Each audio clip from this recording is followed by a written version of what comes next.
ये कहानी है टाइलर रेक नाम के एक ऐसे खतरनाक स्पाई एजेंट की जो बाकी एजेंटों से बिल्कुल अलग है। दुनिया के सबसे खतरनाक शहरों में घुसकर हजारों दुश्मनों की बरसती गोलियों के बीच से लोगों को जिंदा निकाल लाना ही उसका काम है। सब लोग उसे एक चलता फिरता वन मैन आर्मी मानते हैं। आज तक उसका एक भी मिशन फेल नहीं हुआ, लेकिन इस बार उसे ऐसा मिशन मिलने वाला था जहाँ से जिंदा लौटना ही उसके लिए सबसे बड़ी चुनौती बनने वाली थी। तो कहानी की शुरुआत एक सुनसान इलाके से हुई, जहाँ हमें सबसे पहले टाइलर की बॉस निकोल दिखाई गई, जो टाइलर को उसकी जिंदगी का सबसे खतरनाक मिशन सौंपने आई थी। उसने बताया कि टाइलर को बांग्लादेश के ढाका शहर में जाकर एक इंडियन ड्रग लॉर्ड के बेटे ओबी को बचाना है, जिसे कुछ दिन पहले पुलिस की वर्दी में आए किडनैपर इंडिया से उठाकर बांग्लादेश ले गए थे। मिशन पूरा होने पर उसे मुंह मांगी कीमत मिलने वाली थी, इसलिए उसने बिना देर किए इस मिशन की खोजबीन शुरू की। जल्द ही उसे पता चल गया कि ओबी को बांग्लादेश के सबसे बड़े गैंगस्टर ने किडनैप किया है, जो उसके बाप से बदला लेना चाहता है। मिशन की डिटेल्स मिलते ही टाइलर बिना एक पल गवाए बांग्लादेश पहुंच गया। वह एक डीलर का आदमी बनकर सड़क किनारे बैठकर किडनैपर्स का इंतजार करने लगा। उससे थोड़ी दूरी पर एक दाढ़ी वाला आदमी भी टाइलर के इशारे का इंतजार कर रहा था। कुछ ही देर में टाइलर को कॉल आया। फोन पर बताया गया कि उसे सामने वाली लॉन्ड्री शॉप तक जाना है, लेकिन जैसे ही वो वहां पहुंचा तभी किसी ने पीछे से उसकी कमर पर पिस्टल तान दी। इसके तुरंत बाद एक वैन उसके सामने आकर रुक गई। किडनैपर्स ने उसे काला कपड़ा पहनाया और जबरदस्ती वैन में डालकर ले जाने लगे, लेकिन उन्हें नहीं पता था कि यह सब कुछ टाइलर के प्लान का हिस्सा है। कुछ ही समय बाद टाइलर को एक सुनसान बिल्डिंग में ले जाया गया, जहाँ पहुंचते ही किडनैपर्स ने फिरौती के लिए उसके सिर पर पिस्तौल तान दी, पर टाइलर ने एक भी बार पलक नहीं झपकाई। उसने कहा कि पहले उसे लड़के को जिंदा देखना है, तभी वह फिरौती देगा। जब उसने देखा कि ओबी पूरी तरह सुरक्षित है, तब उसने आसपास के गार्ड और जगह का अंदाजा लगाया। तभी टाइलर फिरौती देने को तैयार हो गया। जैसे ही वे लोग उसे बाहर ले जाने लगे, तभी दाढ़ी वाले आदमी ने हमला कर दिया।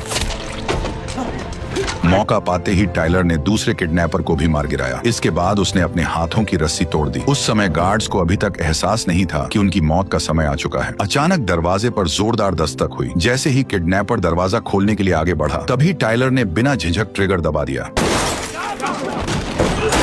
कमरे के अंदर घुसते ही वह हर एक किडनैपर पर टूट पड़ा। गोलियों की आवाज ने तुरंत बाहर तैनात गार्ड्स का ध्यान खींच लिया, लेकिन वे जैसे ही हथियार उठाने गए, बाहर छिपे दाढ़ी वाले आदमी ने एक एक करके सभी को गोली मारकर ढेर कर दिया। उधर दूसरी तरफ टाइलर ने घर के अंदर बचे हुए गुंडों का सफाया शुरू कर दिया, लेकिन कुछ ही देर में उसकी गोलियां खत्म हो गईं, जिससे उसे हाथापाई पर उतरना पड़ा। टाइलर थॉर का हथौड़ा तक उठा चुका था, इसलिए ये छोटे मोटे गुंडे उसके सामने बच्चे थे। उसने पलक झपकते ही कई सारे गुंडों को धूल चटा दी। तभी बाहर से एक गुंडा तलवार लेकर उस पर टूट पड़ा, लेकिन टाइलर ने टेबल पर रखा कप उठाकर सीधे उसकी छाती पर दे मारा और वो वहीं बेहोश होकर गिर पड़ा। जैसे ही दूसरा गुंडा उठने वाला था, टाइलर ने लात मारकर टेबल से उसका सिर फोड़ दिया। पीछे से एक और गुंडा बंदूक लेकर आया, लेकिन टाइलर के सामने वह भी टिक नहीं पाया। जैसे ही उसे लगा कि अब सब खत्म हो गया, तभी पीछे से बंदूक लोड होने की आवाज आई। उसने मुड़कर देखा तो एक छोटा बच्चा बंदूक पकड़कर लोड कर रहा था, पर टेलर ने उस पर हमला नहीं किया, क्योंकि उसके अपने खुद के कुछ उसूल थे। इसलिए उसने बच्चे से बंदूक छीन ली और तुरंत उसे दूर जाने को कहा। इसके बाद टाइलर ने फौरन ओबी की बंधी रस्सियां खोल दी और उसे अपने पीछे चलने को कहा। जल्द ही टाइलर प्लान के मुताबिक ओबी को लेकर वहां से निकलने लगा। दूसरी तरफ गैंगस्टर को टाइलर के बारे में सब पता चल गया। उसने तुरंत सेना को ऑर्डर दिया कि पूरे इलाके को सील कर दिया जाए। साफ था कि उसे टाइलर का अगला कदम पता था, लेकिन सालों से एक ही काम को कर रहा टाइलर इस सब का अंदाजा पहले ही लगा चुका था। उसने ओबी को एक सुनसान फैक्ट्री तक गाड़ी से पहुंचाया। फिर उसने खुद के लिए बुलेट प्रूफ जैकेट पहना और उस पर लगे उपकरणों से निकोल से कॉन्टेक्ट किया। इसके बाद उसने ओबी को भी एक बुलेट प्रूफ जैकेट पहना दी। आखिर में उसने एक वीडियो रिकॉर्ड करके निकोल को भेज दी। तब उसने अगला प्लान शुरू किया। टाइलर ओवे को लेकर सीधे जंगल के किनारे बहने वाली नदी की तरफ बढ़ने लगा। निकोल की टीम पहले से ही शिप तैयार किए हुई थी, बस टाइलर को ओवे के साथ शिप तक पहुंचना था। लेकिन जल्द ही पूरे प्लान की धज्जियां उड़ने वाली थी। अचानक निकोल को कुछ गड़बड़ महसूस हुई। उसने टाइलर से थोड़ी देर रुकने को कहा। जब शिप में बैठे लोग टाइलर का इंतजार कर रहे थे, तभी अंदर से अचानक तेज अलार्म की आवाज गूंज उठी, जिससे माहौल एक पल में बदल गया। जैसे ही टाइलर के साथी नीचे उतरकर जांच करने पहुंचे, तभी एक नकाब पोश आदमी ने पीछे से हमला कर दिया और एक ही झटके में दोनों को मौत के घाट उतार दिया। बाहर निगरानी कर रहे दाढ़ी वाले को भी कुछ गड़बड़ लगी। उसने तुरंत स्नाइपर राइफल के स्कोप से अंदर की ओर देखा, लेकिन अगले ही पल नकाब पोश आदमी उस तक पहुंच गया और उसे भी मार गिराया।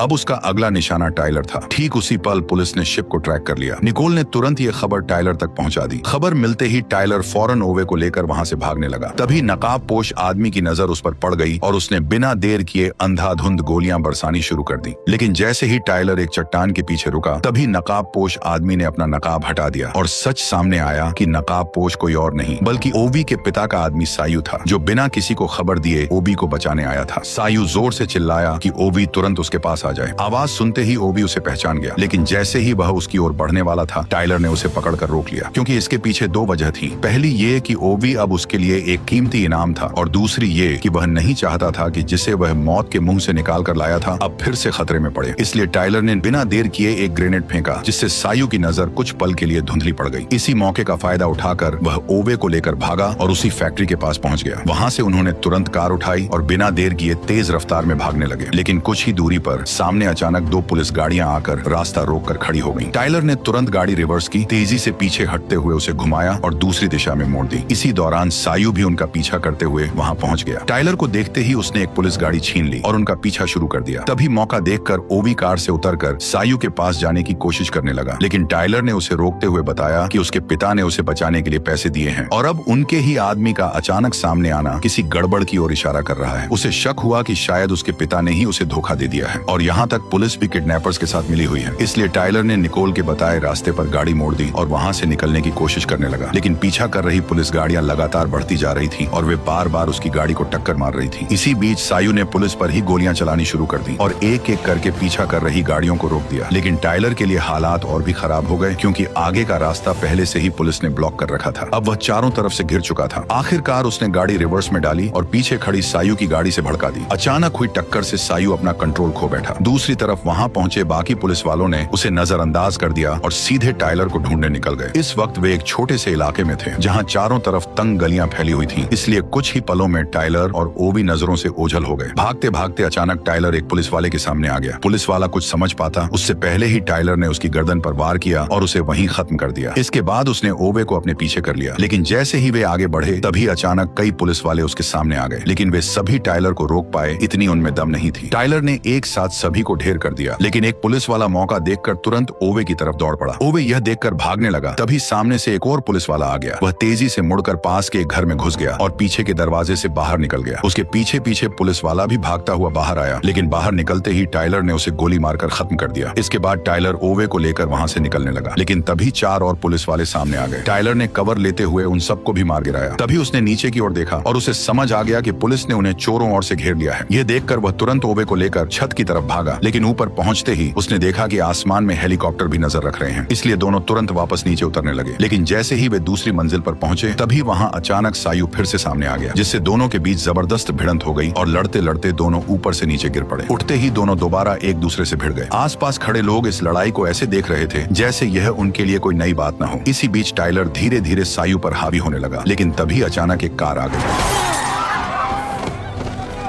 टाइलर को गिरते देख सायु तुरंत उठा और जमीन से बंदूक उठाकर टाइलर को खत्म करने के लिए आगे बढ़ने लगा। तभी उसे ओवे की चीख सुनाई दी और वह तुरंत उसकी आवाज की तरफ मुड़ गया। वहां पहुंचकर उसने देखा कि कुछ पुलिस वाले ओवे को पकड़कर ले जा रहे थे। उसने बिना देर किए उन सभी पुलिस वालों को मार गिराया और फिर ओवे को उठाकर वहां से निकलने लगा। लेकिन जैसे ही वह मोड़ तक पहुंचा तभी टाइलर ने ट्रक से उसे टक्कर मार दी। इसके बाद उसने ओवे को तुरंत ट्रक में बैठाया और फिर दोनों वहां से तेजी से निकल गए। लेकिन ऊपर उड़ रहा हेलीकॉप्टर लगातार उनका पीछा कर रहा था। जैसे ही वे पुल के नीचे पहुंचने वाले थे तभी टाइलर ने तुरंत एक फैसला लिया। उसने ओवे के साथ चलते ट्रक से छलांग लगा दी। इसके तुरंत बाद ट्रक आगे जाकर तेल के टैंकर से टकराया और जोरदार धमाके के साथ फट गया। उस धमाके से उठे धुएं ने हेलीकॉप्टर की नजर को पूरी तरह भटका दिया और इसी मौके का फायदा उठाकर टाइलर ओवे को लेकर वहां से निकल गया। जल्द ही कर्नल को पता चल गया कि वे दोनों अभी भी जिंदा हैं। ये सुनते ही गैंगस्टर ने तुरंत अपने सभी लोगों को टाइलर को मारने के लिए भेज दिया। उधर टाइलर ओवे को लेकर एक पुराने गार्ड रूम में छुपा हुआ था, जहाँ ओवे की मदद से उसने अपने घायल हाथ पर पट्टी बांधी। तभी उसे निकोल का फोन आया। उसने बताया कि सायु ओवी के पिता का ही आदमी है और अब उसका पिता पैसे देने से बचना चाहता है, इसलिए उसने सायु को भेजा है ताकि वह टाइलर की नाक के नीचे से ओवी को वापस ले जा सके। निकोल ने यह भी बताया कि इस मिशन में टाइलर के अलावा उसकी पूरी टीम मारी जा चुकी है, इसलिए उसने टाइलर को साफ सलाह दी कि वह ओवी को वहीं छोड़ दे ताकि वह खुद आसानी से दुश्मनों के बीच से निकल सके। लेकिन टाइलर ने साफ मना कर दिया, क्योंकि अब वो बुरी तरह फंस चुका था और केवल पैसे न मिलने की वजह से वो एक छोटे से बच्चे की जान जोखिम में नहीं डाल सकता था। टाइलर की यह बात सुनकर आखिरकार निकोल मान गई। उसने कहा कि वह 4 किलोमीटर दूर पुल के पास हेलीकॉप्टर का इंतजाम कर देगी और वहीं से उन्हें बाहर निकाला जाएगा। निकोल की बात मानकर टाइलर रात में ही वहां से निकलने लगा। उसने सड़क पर खड़ी एक कार का लॉक तोड़कर उसे खोल लिया, लेकिन जैसे ही वो गाड़ी स्टार्ट करने वाला था अचानक कुछ गुंडे उसके सामने आकर खड़े हो गए। टाइलर यह देखकर एक पल के लिए चौंक गया कि सामने हथियार थामे गुंडे असल में छोटे छोटे बच्चे थे। वह उन्हें देख ही रहा था कि अचानक उन्होंने बिना कुछ सोचे सीधे उस पर गोलियां बरसानी शुरू कर दी। टाइलर तुरंत गाड़ी के पीछे छिप गया और तुरंत कुछ स्मोक ग्रेनेड फेंक दिए। क्योंकि सामने बच्चे थे इसलिए वह उन्हें मारना नहीं चाहता था। जैसे ही वे पास आए उसने एक को कार के दरवाजे में फंसा दिया और दूसरे को दरवाजा मारकर दूर गिरा दिया। इन हथियार लिए बच्चों के सामने भी टाइलर पूरी तरह कंट्रोल में था और वह सिर्फ उन्हें रोकते हुए खुद को बचा रहा था। लेकिन बच्चों का उसे जिंदा छोड़ने का कोई इरादा नहीं था, इसलिए सबसे छोटे बच्चे ने तुरंत उस पर बंदूक तान दी। लेकिन इससे पहले कि वह गोली चला पाए टाइलर ने एक थप्पड़ मारकर बच्चे को जमीन पर पटक दिया। तभी अचानक ऊपर से सरकारी हेलीकॉप्टर पहुंच गया। ये देखकर टाइलर ने देर नहीं की और तुरंत ओवे को लेकर वहां से निकल गया। भागते भागते दोनों एक गंदे नाले में कूद गए और किसी तरह बच निकले। फिलहाल वे दोनों खतरे से बाहर थे, लेकिन कभी भी मौत उन तक पहुंच सकती थी, इसलिए टाइलर ने चाहता हुए एक फैसला लिया। ठीक उसी समय सायू को एक कॉल आया जो टाइलर का था। टाइलर ने उसके साथ मिलकर काम करने का फैसला किया ताकि वे ओवे को शहर से बाहर निकाल सकें। जल्दी ही सायू तय जगह पर पहुंच गया। टाइलर ने उसे अपने हथियार दे दिए और हेलीकॉप्टर की लोकेशन भी बता दी। लेकिन वहां तक पहुंचने के लिए उन्हें 2 बैरिकेड पार करने थे, इसलिए टाइलर ने प्लान बनाया कि वह दुश्मनों को भटकाएगा और सायू ओवे को सुरक्षित लेकर आगे बढ़ेगा। दोनों तुरंत इस प्लान पर तैयार हो गए। कुछ ही देर में वे पहले बैरिकेड तक पहुंच गए जहां बड़ी संख्या में सैनिक चेकिंग कर रहे थे। टाइलर ने बिना देर किए ग्रेनेड लॉन्चर उठाया और सीधे हमला कर दिया।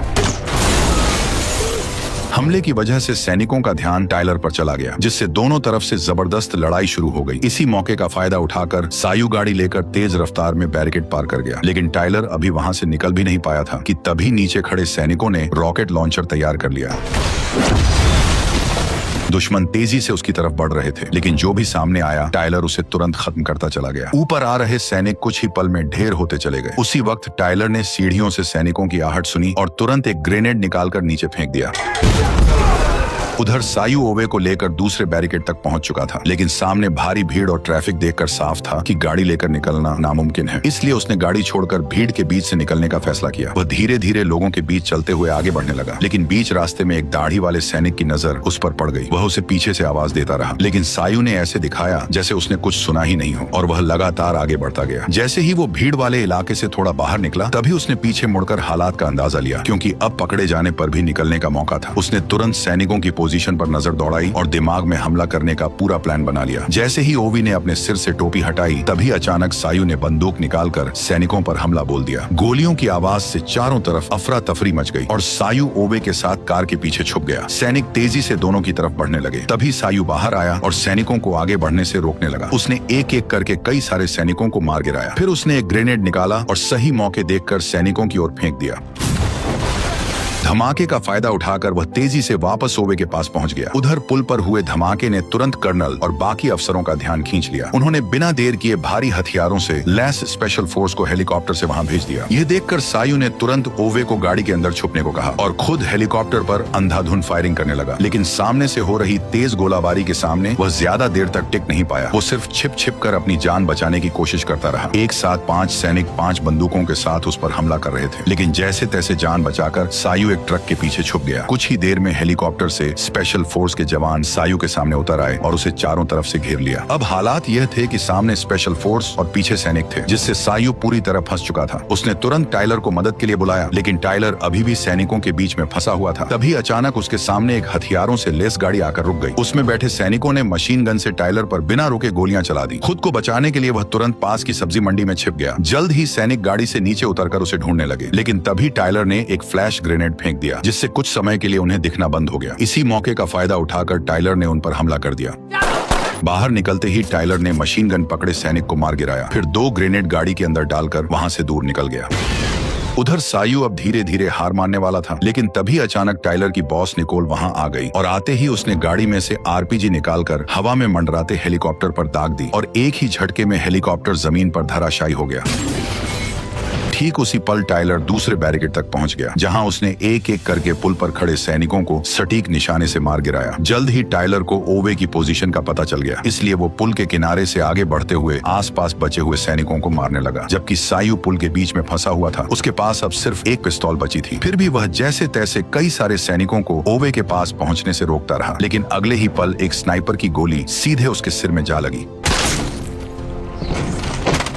अब सायु हमेशा के लिए शांत हो गया। उधर ओवे पूरी तरह अकेला रह गया था और वह धीरे धीरे छुपते हुए पुल की तरफ बढ़ रहा था। जैसे ही उसे कोई दिखाई देता वह तुरंत किसी गाड़ी के नीचे छुप जाता। तभी टाइलर की मदद के लिए हेलीकॉप्टर वहां पहुंच गया, लेकिन वह अभी उतर भी नहीं पाया था कि दूर खड़े कर्नल ने अचानक फायर कर दिया और उसकी गोली सीधे को पायलट को जा लगी, जिससे वह वहीं मारा गया। पायलट ने उतरने की बजाय हेलीकॉप्टर को वापस मोड़ लिया। इतने में ही कर्नल ने निकोल के एक और आदमी को मार गिराया। यह देखकर निकोल तुरंत जमीन पर लेट गई और गाड़ी को कवर बनाकर स्नाइपर को ढूंढने लगी, लेकिन कर्नल ने एक गोली चलाने के बाद खुद को पूरी तरह छुपा लिया और उसका कुछ भी पता नहीं चला। इसी दौरान टाइलर पुल के बीच तक पहुंच गया। ठीक उसी पल स्नाइपर ने भी उस पर निशाना साध लिया। तभी अचानक टाइलर को सायु की लाश दिखी, लेकिन ओवे को ढूंढने की जल्दी में उसने यह नहीं देखा कि सायु को स्नाइपर ने सिर में मारा था। जैसे ही वह खुले हिस्से में पहुंचा, दूर बैठे कर्नल ने तुरंत ट्रिगर दबा दिया। गोली लगते ही टाइलर वहीं गिर पड़ा। अब कर्नल उसे खत्म करने के लिए दूसरी गोली चलाने ही वाला था कि तभी अचानक ओवे दौड़ता हुआ आया और टाइलर के सामने खड़ा हो गया। टाइलर को खून से लथपथ देखकर ओवे की आंखों से आंसू निकल आए, क्योंकि उसके लिए टाइलर सिर्फ एक बॉडीगार्ड नहीं था बल्कि एक पिता जैसा बन चुका था। अब वही उसका एकमात्र सहारा था। लेकिन टाइलर जानता था कि यह वक्त भावनाओं में बहने का नहीं है, इसलिए उसने दर्द सहते हुए ओवे से कहा कि वह पूरी ताकत लगाकर पुल के उस पार भाग जाए। इस दौरान कर्नल अभी भी मौके की तलाश में घात लगाए बैठा था, लेकिन तभी निकोल ने कर्नल की लोकेशन पकड़ ली।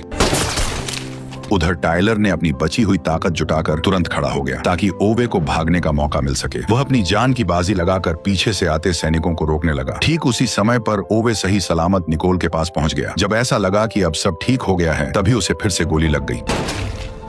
लेकिन इस बार जिसने गोली चलाई उसे देखकर सब हैरान रह गए, क्योंकि वह कोई और नहीं बल्कि वही घुंघराले बालों वाला लड़का था जिसे टाइलर ने जिंदा छोड़ दिया था। गुस्से में निकोल ने बच्चे पर जवाबी हमला कर दिया, जिससे वह भाग निकला। उधर टाइलर लड़खड़ाते हुए पुल के किनारे तक पहुंचा। उसके घाव अब जानलेवा बन चुके थे और उसकी ताकत धीरे धीरे खत्म होने लगी थी। उसे सब कुछ धुंधला धुंधला दिखने लगा। तभी अचानक उसे अपने मरे हुए बेटे की झलक दिखाई दी, जिसे वो एक मिशन के दौरान बचा नहीं पाया था। उसकी यह हालत देखकर ओवे रुक नहीं सका, लेकिन इससे पहले कि वह टाइलर तक पहुंच पाता, तभी वो सीधे नदी में जा गिरा।